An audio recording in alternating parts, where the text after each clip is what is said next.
Good morning everyone and welcome back. Today we are going to make oven roasted vegetable stock. So I have some veggies here that went bad on me in September. I ended up really sick. We think I had COVID, and I was going to do the beef vegetable stew recipe, and I had all of my vegetables all in the fridge downstairs ready to go, and I ended up super sick. So instead of having them all go to waste, I basically just chopped them up the best I could. I also saved some onion scraps, and I froze them because I knew that I was going to be needing more veggie stock or veggie broth later on. So this is why we have these nice chunks. Normally it's just scrappy stuff, but I didn't want it to go to waste, and we're gonna make some wonderful vegetable stock out of this over the next couple of days. So it still needs to defrost a bit. So I have the roaster oven on, and we're just going to put the lid on and let it just thaw a little bit, and then we're going to drizzle some oil on it and get her roasting up here, and then we're going to add the rest of our ingredients. The heat is up and we're in the process of defrosting them.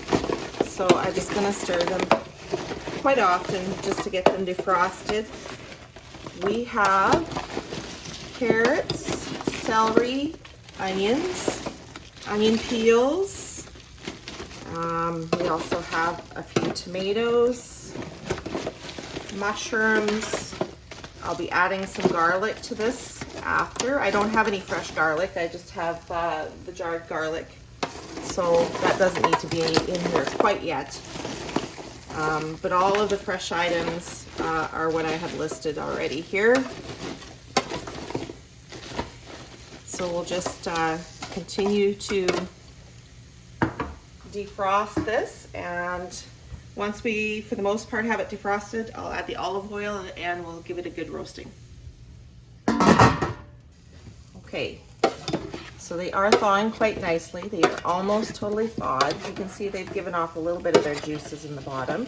You just have to let them thaw out a little bit more before we add the oil and the salt.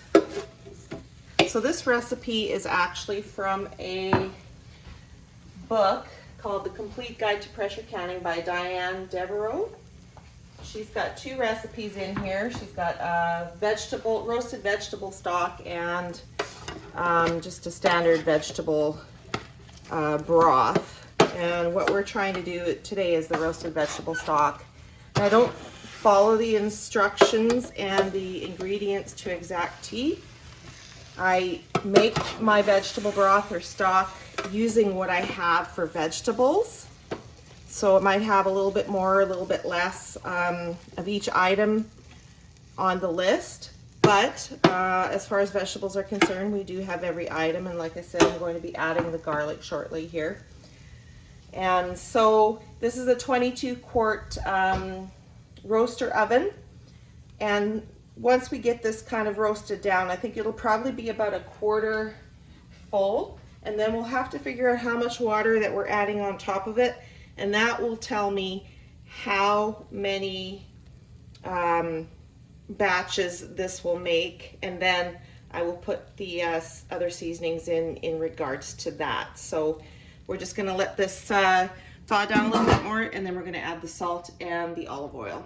So for the most part, the vegetables are defrosted, I would say. There's some juice that they've let go in the bottom, but that's okay. So I'm gonna just guesstimate, because I'm gonna put the salt and the oil in right away, that we're probably gonna have a good 3 batches for sure. So for 3 batches of the roasted vegetable stock, we need a tablespoon for each one. So, sorry, a teaspoon for each one, and I'm using coarse salt. So I'm gonna put a tablespoon of coarse salt on here.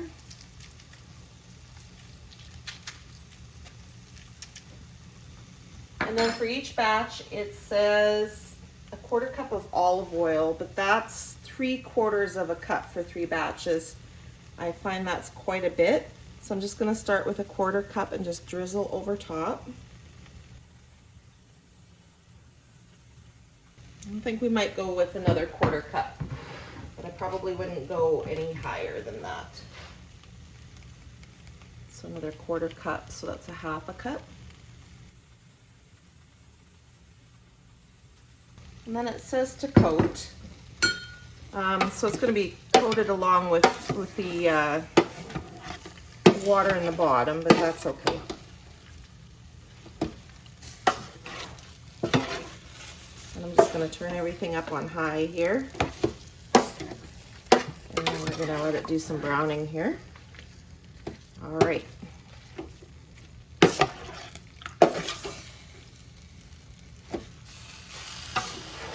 And probably it will be the vegetables on top that do the browning to begin with. Let's take a look now.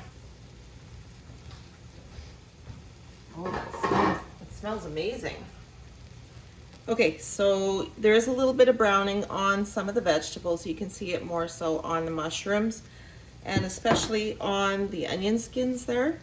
And that's gonna make a deep, rich vegetable stock. Your stock will be as deep and as rich as you brown it. If you brown it very little, it's not gonna be as deep and rich. So it depends on what you want. So I'm going to be happy with this. I feel enough browning to my liking. So now I'm going to add water, and I'm just going to take water straight out of a 5-gallon jug. It's filtered water, and we'll see how much is left in the jug after we're done. And then that will help me to figure out just how many seasonings I have to add to it.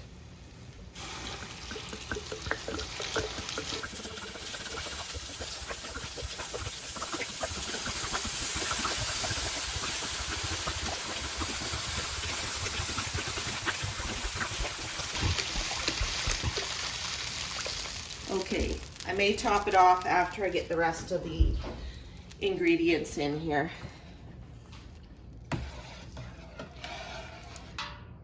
So I figured out the math to be, by the time I top this off, I've used 4 gallons of water. So that's about 3.5 batches of the roasted vegetable stock in this book. But I'm gonna go with the seasonings, I'm gonna go with 3 batches. So it calls for a 1/2 bunch of parsley. Now, what is a 1/2 bunch of parsley? I don't have a 1/2 bunch of parsley. Anyways, so I'm going to use dried parsley. And there's varying opinions on how much dried parsley is actually a 1/2 bunch of fresh parsley. And so I've decided from what I have read online that I'm going to add 1 tablespoon of parsley for each batch. So I'm just going to add 3 tablespoons of dried parsley.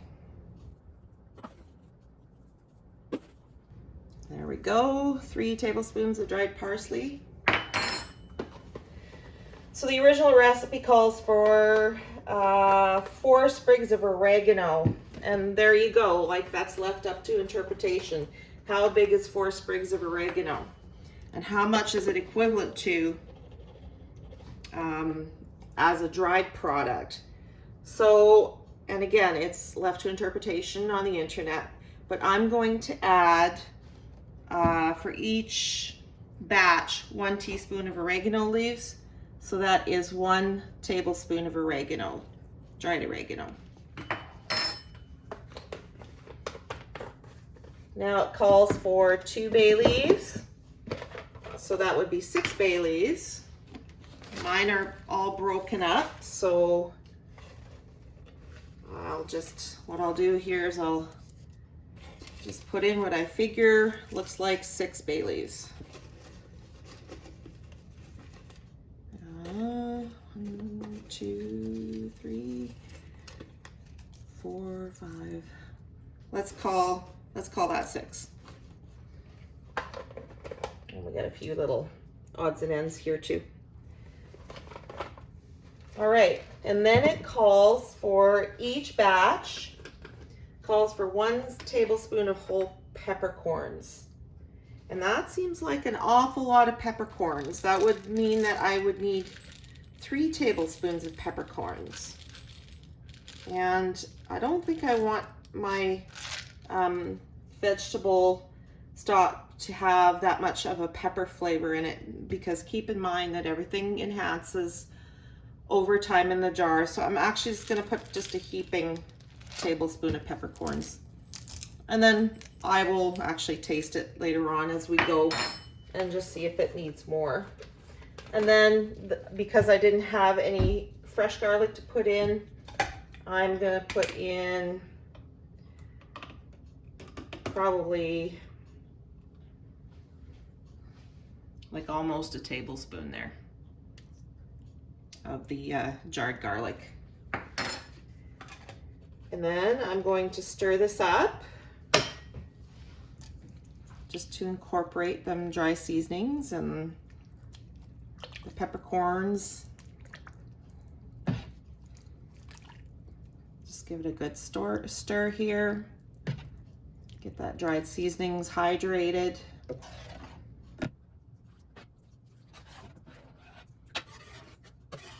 So in the original recipe, it calls for everything to be put into a pot and basically boil gently for 5 minutes and then reduce heat and simmer undisturbed and uncovered for 2 hours. I'm going to put mine on low, and I actually cook mine on low and slow over 2 days. Now, if you don't want to do that with a roaster oven, you don't have to. Try a day, or go by the original recipe where you put it in a stock pot, put it on the stove, do it in 2 hours. It's totally up to you. But this is what works best for me, and that's how I've been doing it. I learned to make my vegetable broths and stocks from Heather over at the Needy Homesteader channel, and she'll let her broths and stocks slowly cook over a couple of days as well. So for me, I find that's the best result. Like I said, you can do it differently. That's one thing, that's the beauty about broths and stocks, is there's no set and hard rules about it. There's lots of ways to get to the final product, but this is how I do it. So we're just going to finish topping it off.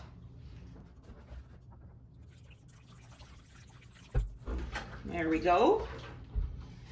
And so now I am going to cover it, and I'm going to move it over into the corner of the kitchen counter, and I'm going to leave it on low. And I think that's probably going to be about 200 during the day and maybe about 150 at night. And we're just going to take our time over the next couple of days and just slowly take that wonderful flavor out of those vegetables and into the vegetable stock. So I will bring you back in a little while.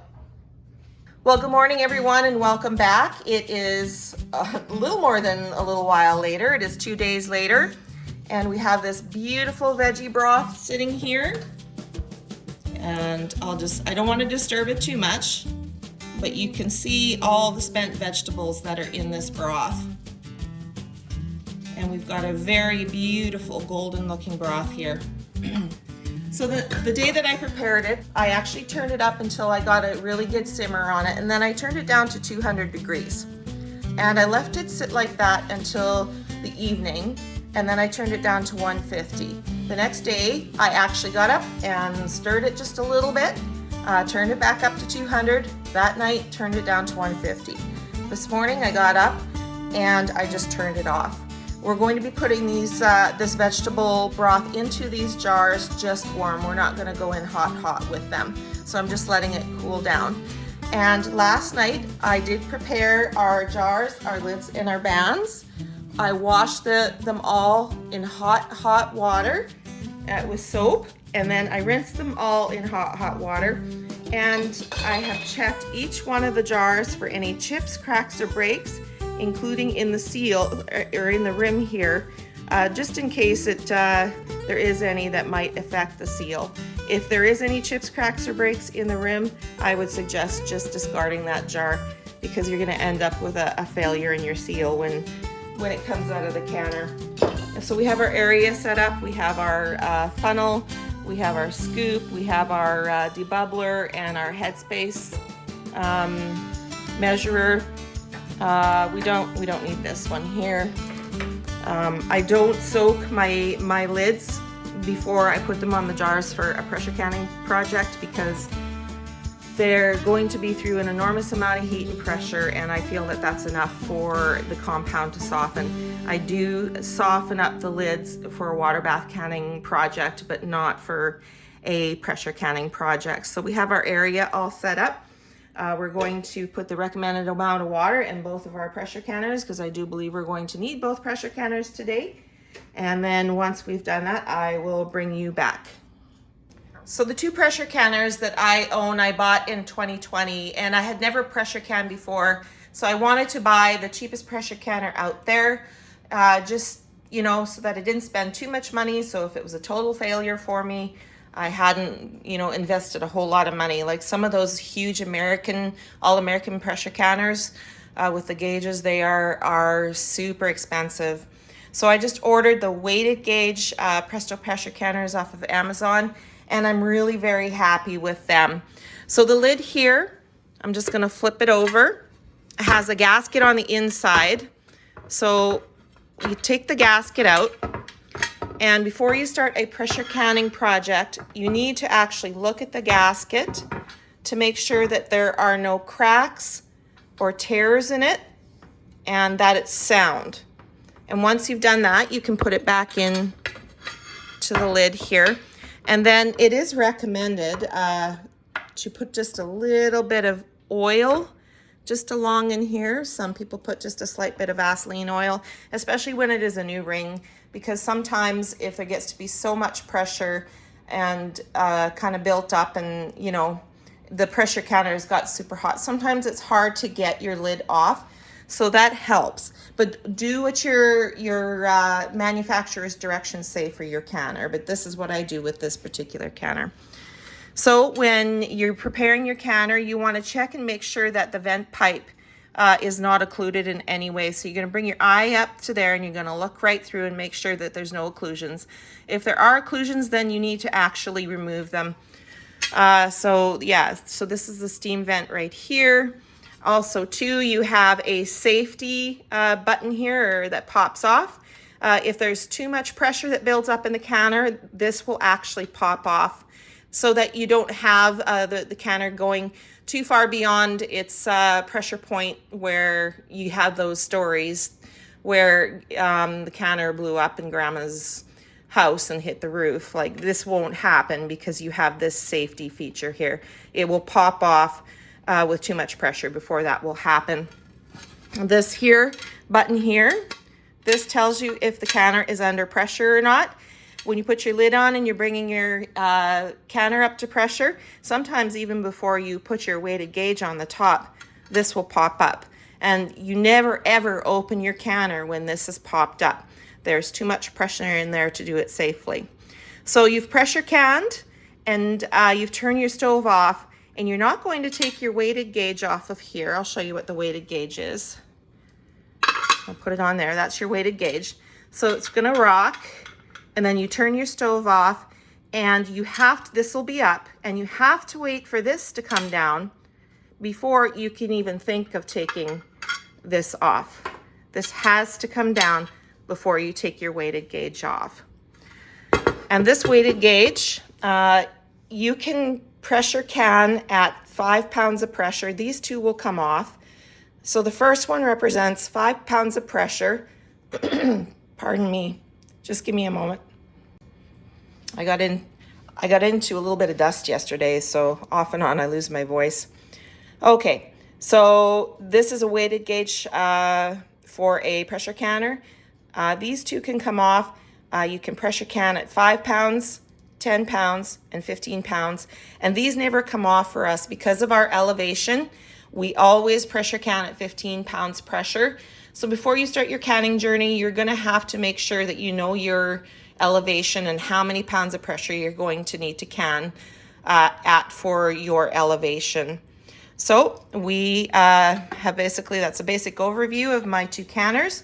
So let's go ahead and get filling these jars and get them pressure canning.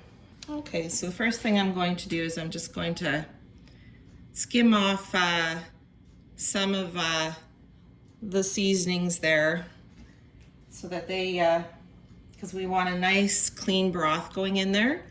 And I am going to put this through cheesecloth, and this stuff here will actually gum it up. So that's what I'm going to do, is I'm going to try to remove most of that from the top.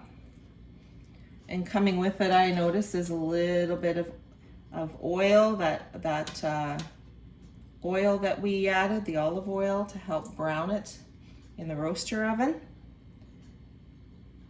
So I'm just going to take the time to do that, and I'll bring it back when I'm done. So there's still a little bit left on top there, but I got quite a bit of it. And to be honest with you, quite a bit of the oil come with all of those parsley seasonings and whatnot. So yeah, this is absolutely something I don't want in my jar. So I actually just take, and there's still a little bit left, but that's fine. I actually just take the bulk of it off so that I don't have to deal with it when it's going through the cheesecloth into the jars. So we have our funnel, and over top of that, I have a fine mesh cheesecloth, which is 3 layers thick, and I have moistened it so that the vegetable broth won't soak up all into the cheesecloth, but should pass straight down through. And that will actually catch the rest of what might come with each scoop. I learned how to do this, excuse me, from Heather over at the Needy Homesteader channel. And her broths turn out amazingly great. Beautiful color, nice and clear. And she takes her time. You can see how she takes her time by just not rushing the process. You know, it'd be pretty easy just to have a huge strainer and put cheesecloth over that, and then put your vegetables in there and squeeze it out. But you're not going to get a really nice broth doing it that way. So it is going to be a process, but watching her, this is how I've realized, excuse me, I'm sorry, that this is the best way to do broths, whether it be a veggie broth, chicken broth, turkey broth. She makes onion broth. She makes beef bone broth, or stock, I guess. So this is how I do it. And I find that this is the best way as well. So you can see that some of that seasonings there are going to build up on the inside of the cheesecloth. So every once in a while, you rinse out your cheesecloth, and then you put it back on the funnel again, and you keep going. So I'm just going to fill this one jar, and then I'm going to give you a different point of view, showing you it coming into the jar. And then I'm losing my voice. So I don't know if I'm going to put the rest of this to music or not. We'll have to see. I am so sorry, guys. I was in some dust, some straw dust yesterday, and some high grass. We were chasing cows, and that's what happens. All right, I'll bring you back in a minute.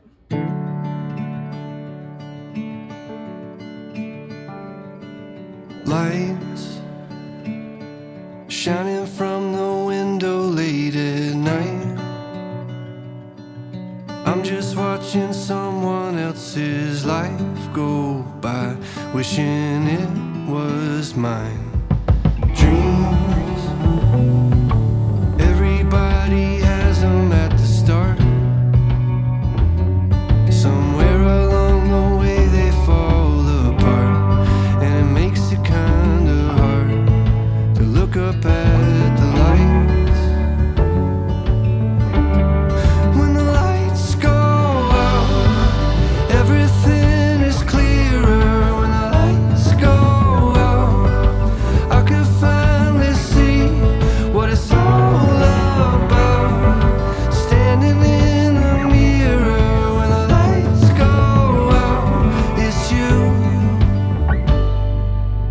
looking back at me.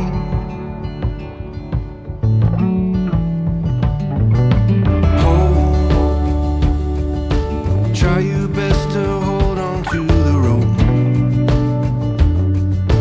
We all have a reason to let go, and it's easier to do, but it's better if we don't.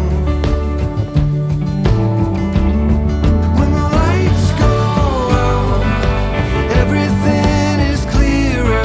When the lights go out, I can finally see what it's all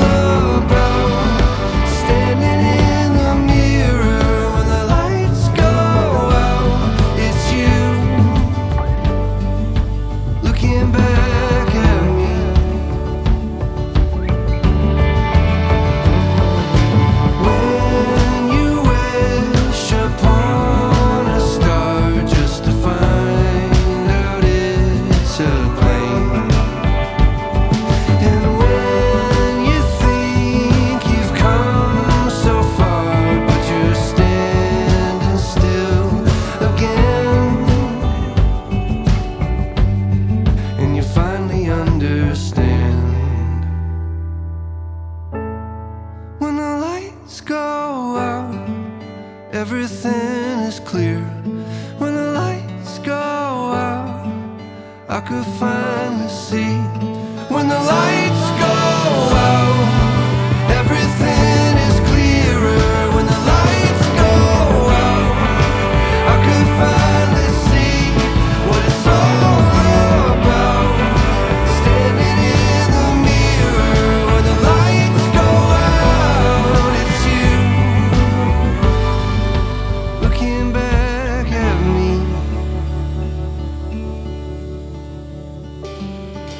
Hope, try your best to hold on to the rope. We all have a reason to let go, and it's easier to do, but it's better if we don't.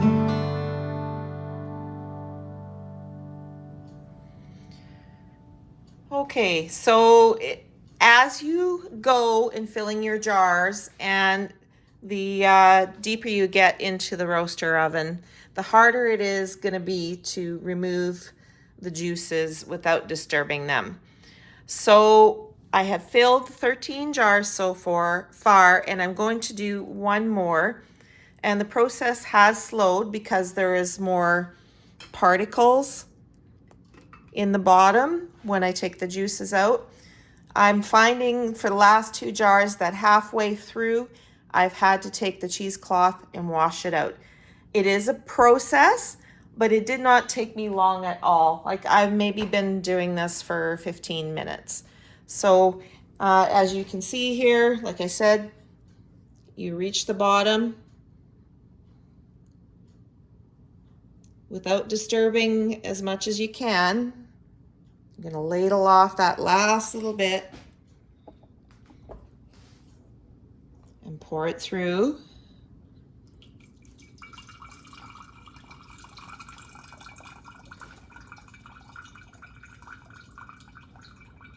And you can see the cheesecloth holds the particles behind.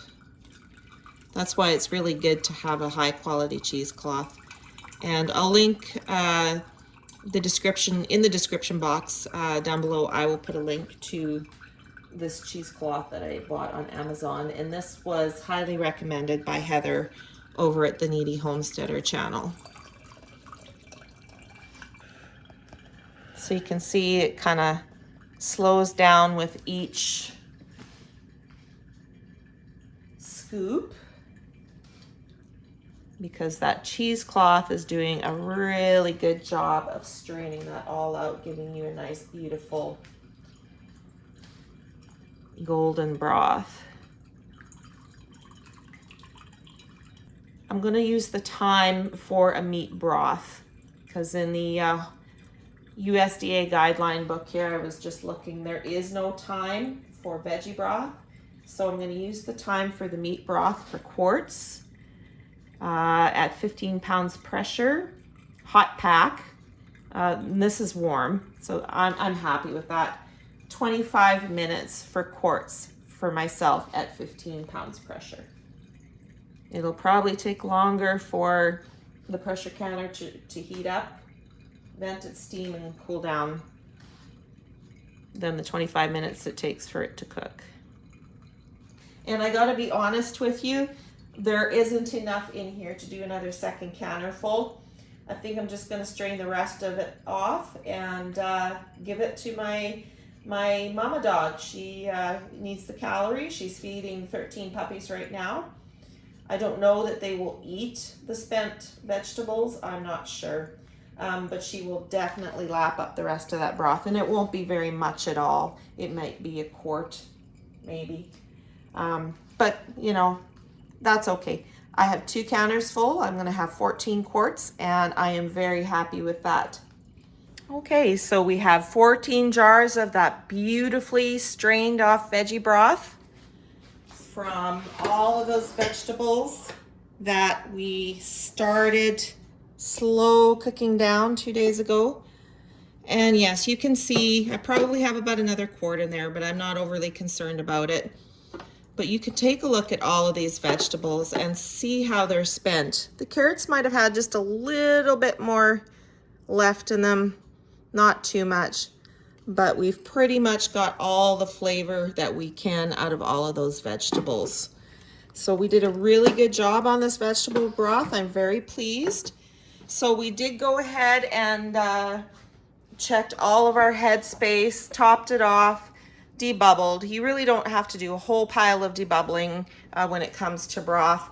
Made sure that they were all at that 1-inch head space. And now what I'm going to do is I'm going to get a little bowl of vinegar, and we're going to clean the rims and make sure that we get all the grease off of it. And we're just going to use a clean paper towel and dip it in the vinegar. And then we're going to wipe these rims liberally just to wash them off, and that vinegar will cut through any of that oil that's sitting on that rim. And just run your finger along. Make sure there's nothing tiny sitting on there, and that feels good. And we're gonna go through each one of the jars and wipe each one of the rims. What do I use veggie stock for? I use them in making soups. I use them in making stews.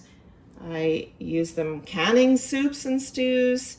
One of my most favorite things to do with vegetable broth, and even meat broths as well, is to cook my rice with a broth. Very rarely now do I ever cook rice without some sort of a broth, whether I want a chicken base, a vegetable base, beef base, even an onion based broth. That is pretty much the way I cook rice now. Very rarely do I just cook it in water. I use it in quite a few things.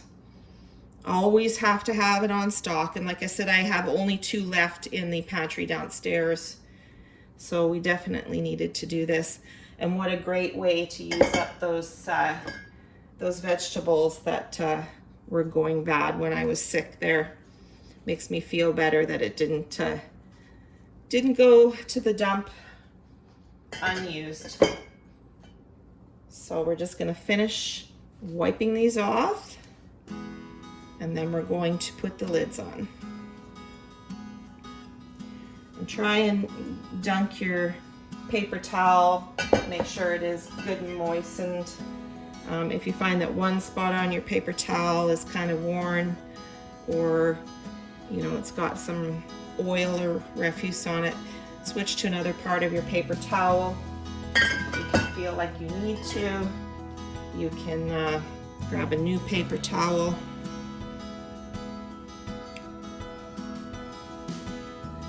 It's still fairly warm, that's good.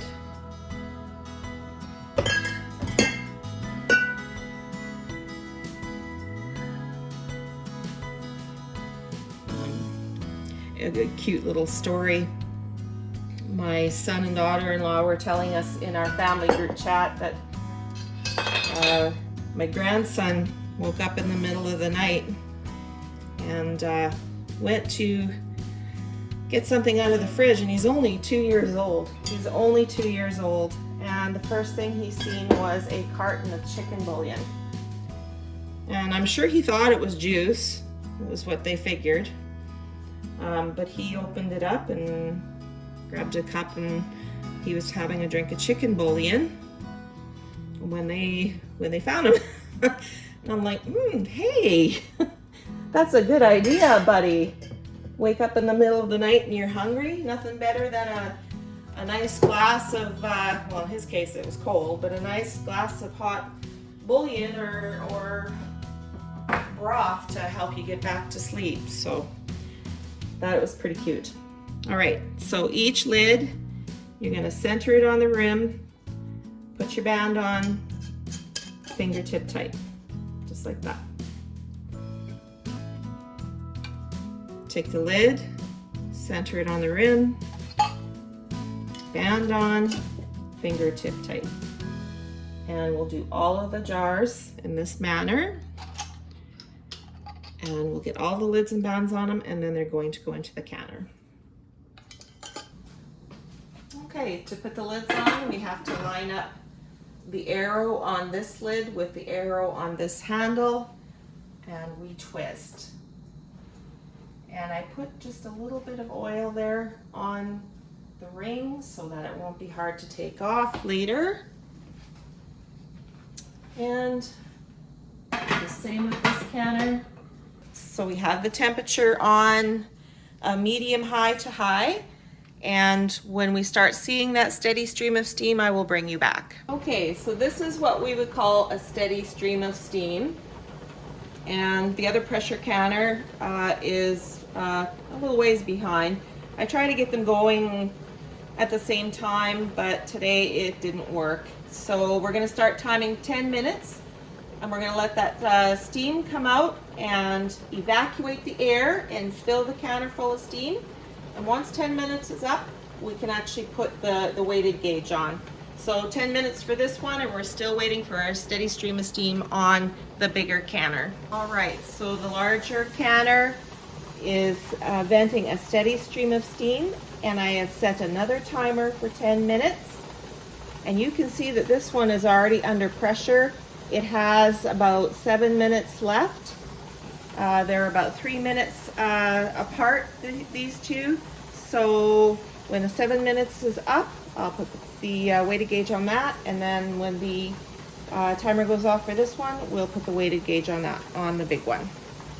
So we're not quite 10 minutes for the steady stream of steam, but I just wanted to show you that the big canner, the second button is up now, so it is pressurized. All right, so we've had 10 minutes of a steady stream of steam coming here, so now we are able to put the weighted gauge on, just like that. All right, we've had a steady stream of steam on the second canner for 10 minutes, so we're going to put the weighted gauge on that one, just like that.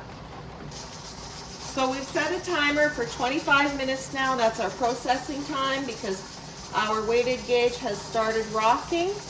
Now, once it gets to be rocking too fast, I want to back off and back down a little bit on my heat, just to make sure that it stays at that steady, nice, gentle rock. Keeping in mind that if I back it down too far and the weighted gauge stops rocking, that I need to start my timing all over once I've brought it back up to the rocking point. So we're going to do this slowly. We're going to back off as it gets stronger and stronger until we find my sweet spot on my stove. And typically I know where it is. So, all right, so we set another timer for 25 minutes because that weighted gauge has started rocking on the bigger canner. And we're just trying to make sure that we have a gentle rock on both. I'm just going to back this one off a little bit. All right, so it's been 25 minutes for this one, and so I turned it off and it's starting to come down on pressure, and now it's been 25 minutes for this one, and then it'll start coming down from pressure. And so right now I'm just going to walk away and just leave it be. and then come back later, and when I see that these two buttons are down, I will know that it is safe to open up the canners, to take off the weighted gauges and open up the canners. So I'll bring you back then. All right, everyone, we are back. I actually went to town to get groceries while they were cooling down, and when I got home, the buttons were down on the front of each one of them, which means they're no longer under pressure. And that means that we can remove the weighted gauges from each one. There we go. And then I'm just gonna crack the lids open on them, just to let the steam start to escape. And we'll crack the lid on the other one. We'll let the steam escape from that one as well. And in a few minutes, we will come back and we'll actually start taking them out of the canners. Let's take the lid off. This is our first jar. Oh, you know what? I can already tell that I forgot to put vinegar in my canners, because you can see that white film on there. That's okay, I'll just have to scrub them a little bit harder when I go to wash them. And that's the first thing I noticed. So that's the first one. And there's our second one. Yeah, so they're definitely going to need a good wash. They've got a little bit of, they must have siphoned a little bit, because I can feel just a slight bit of that oil on the outside. But that's okay. They all have to be washed anyways. Two more. One more, and then I'll unload the other canner too. Well, all right, everyone, we have all 14 quarts of that beautiful, delicious looking, deep golden brown veggie broth sitting out on the counter here. And yes, you can definitely tell that I forgot to put vinegar in the canner, and that's exactly what happens if you don't. It doesn't take very much, just a couple splashes to prevent that from happening. And as I said, when I was unloading the first canner, there is a little bit of a film of oil on them, so they have siphoned a little bit, but it doesn't look like a whole lot. And so far, I think there's 13 out of the 14 that have already sealed, but we'll see if that other one is going to seal by morning. So they're going to sit overnight on the counter, and in the morning I will come back and I'll take a look at them and take the bands off and see if they've all sealed.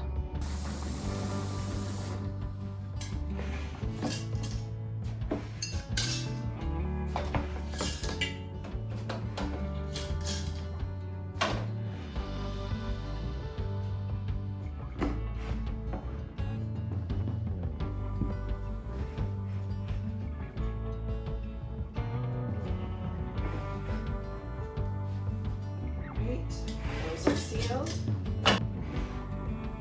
Those are all sealed. And I did have one that did not seal.